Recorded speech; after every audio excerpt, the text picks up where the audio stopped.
Hello everybody and welcome back to Action Jack Media, and we are here with week 4 of Omnitober, the final week. I've actually stretched this out by a couple of extra days. It's not just going to be 7 aliens this week, it's going to be the remaining aliens that's left on the list.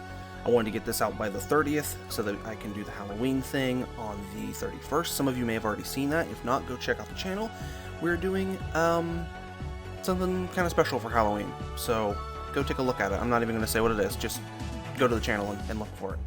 It'll be set for a premiere. So, without any further ado, let's just jump right into it. Day 22 is Leoroar, and if you joined the stream that I had about a week ago, you'll remember this guy actually drew the first few of these live on stream, and I got some help from chat, and that was really nice. Leoroar was one of those ones that I was kind of struggling with because I didn't want it to just be a Wild Mutt ripoff or a Ben Wolf ripoff or I don't know, anything like that. We decided that his power set is that he can roar at a frequency that sets things on fire, which is kind of cool. It's kind of a fire type and a sound type alien like that. And I've always liked the more animalistic aliens that they obviously resemble animals, but in only a vague way, kind of like Wild Mutt, where he is kind of a lion, kind of a dog, kind of an ape. So this guy is along the same lines, and I even used orange for him just because, you know, lions. But yeah, I enjoyed this one a lot, and it was a good warm-up for that stream in general. Up next we have Tripwire, and this was actually a really fun one. We had a lot of fun coming up with the lore for this guy in chat, and we decided that he comes from a planet that is mostly jungle or has large sections of jungle, and these things are like ambush predators. They hide in the trees and set traps for their prey, and then when they get stuck in those traps, they then all jump down on it and take it apart. We've also established a couple of things for the species, like some sexual dimorphism where females would have silvery jaws because they don't do as much hunting, whereas the males would have rustier colored copper jaws that you know, it would oxidize more because they're biting into things and using their mouth more. I really enjoyed making this guy and, you know, choosing the colors with chat and all that stuff. So Tripwire is probably the highlight of these first ones that I did on stream. Elsewise, his actual specific power set is similar to Jerry Rig, where he easily is able to find trap-like solutions, and he can use his hooks to, like a spider monkey, climb trees and run around his environment very quickly and agilely. And he's also got this inner mouth that is his real mouth, and then the outer jaw, which allows him to carry things and, you know, all that. So also the Omnitrix on his head, one last thing, I was struggling where to put the Omnitrix specifically, but chat told me to put it on his head to look like a headlamp. Now for the one I struggled with the most on stream, Bard Bird. I wanted to do something based off of a lyre bird because obviously the D&D Bard is very old music centric, and lyres are one of those kind of not as commonly used instruments nowadays.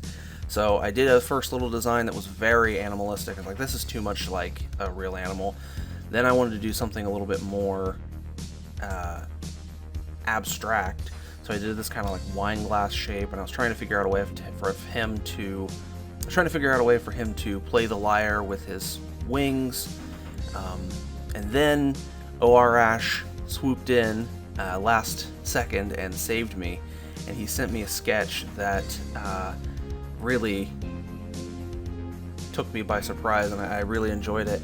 And you may have even seen it in the video pop up there for a second, but it was just this much more abstract, almost biblical angel looking creature with this like powdered wig frill, peacock looking. It was interesting, and obviously you're seeing it on screen now, but much different than what I was expecting and what I was planning to do for this alien. So yeah, Ash really saved my bacon on that one.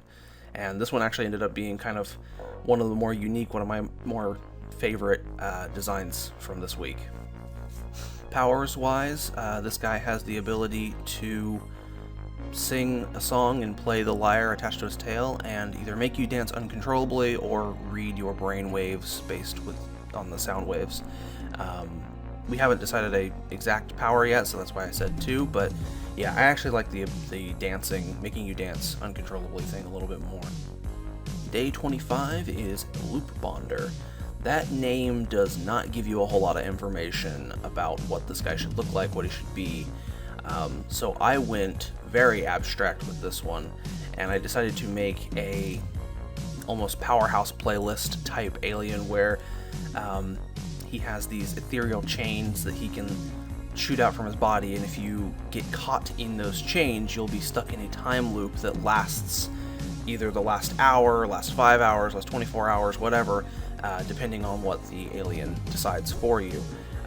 This is the type of alien that would be really good for catching a criminal and intimidating, or maybe interrogating them, keeping them in a time loop until they tell you what you want to learn.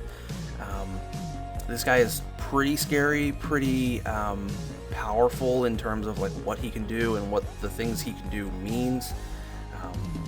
Chronomancy and time-based manipulation is a very powerful thing. So the ability to trap someone in a time loop purposefully is a pretty interesting and powerful power to have. Up next, we have another kind of abstract one. It's Day 26, Starboard. This one I kind of wanted to mimic the Silver Surfer for obvious reasons, but I didn't want to give him all of the same Silver Surfer's powers. His main power is that he can bend space and essentially teleport by flying through wormholes and things like that. He can arrive almost instantly anywhere in the universe pretty quickly. He would end up being the fastest alien in terms of locomotion wise. Not very good for moving on one planet, but very good for moving from planet to planet, or for moving from one end of the universe to the other almost instantly. And these guys, the species would have been a messenger back before, interstellar communication was created. Day 28, we have Misanthropy. This one I struggled with a lot, and I have to give a big shout out to, on Discord, their name is Creature Feature Gonna Geature. I think that's a very funny name, but they actually helped me design the face and stuff for this guy. So this guy's face is entirely taken from their original kind of concept they helped me out with. So very, very helpful for that. I knew I wanted to give him 4 arms and 4 legs kind of from the start, and I knew that his power set was going to be pretty ambiguous.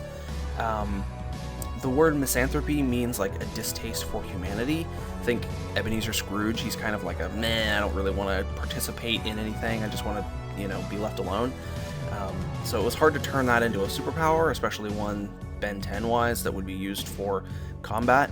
So this guy mostly just has the ability to make people around him very annoyed at each other, or at him, or at anything in general. He sets off just kind of this aura of leave me alone and fight with each other. So if you are in, a hideout with a bunch of villains and you want to remain secretive but also instill some trust issues or whatever, you can use this guy to, make the villains fight. I don't know.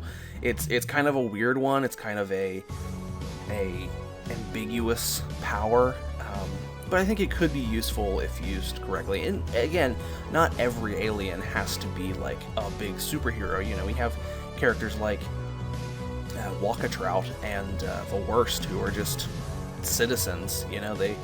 They just are equivalent to humans in terms of their powers. So, not every alien has to be like a big thing, and you'll see more of that actually coming up. Day 27 is Last Laugh, and I really wanted to do like the Jester's hat look for this, but this guy is very similar to Ditto in a lot of ways. He's very stretchy, very rubbery. He can't duplicate himself, and he doesn't have all the cartoon powers like Rubber Hose does. But his main goal is to make you laugh, and once he does make you laugh, he can manipulate you in different ways. He can puppeteer you like a marionette, he can control your mind, or he can just make you laugh uncontrollably until you're on the floor and completely incapacitated.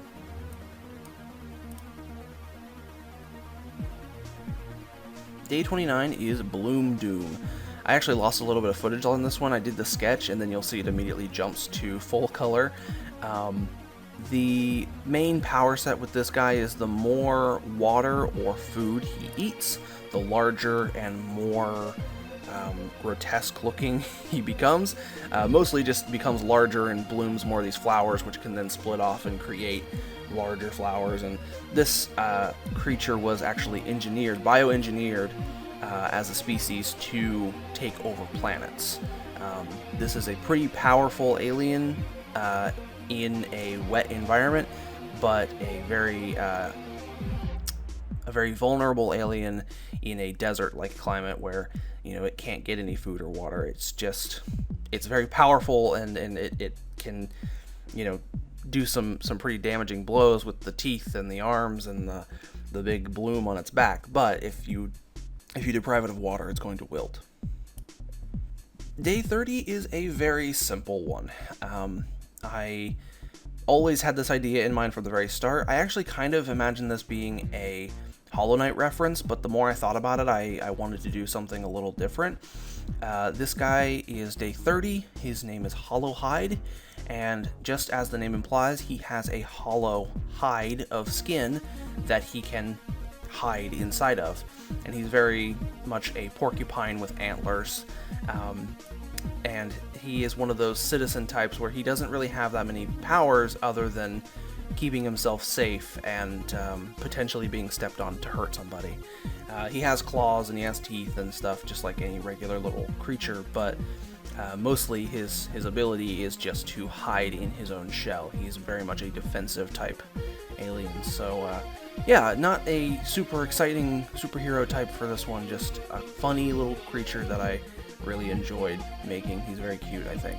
And finally, day 31, Happy Halloween. This is the one that is technically scheduled for tomorrow when you're watching this.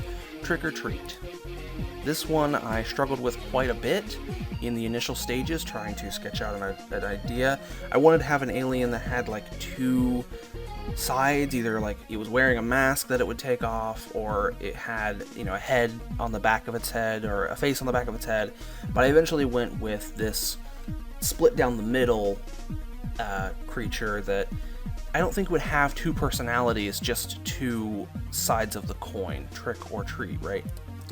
This guy's power is luck manipulation. He can either manipulate things to give him a treat or to trick you, or, you know, he can punish himself if he really wants to. He can do whatever he wants with luck.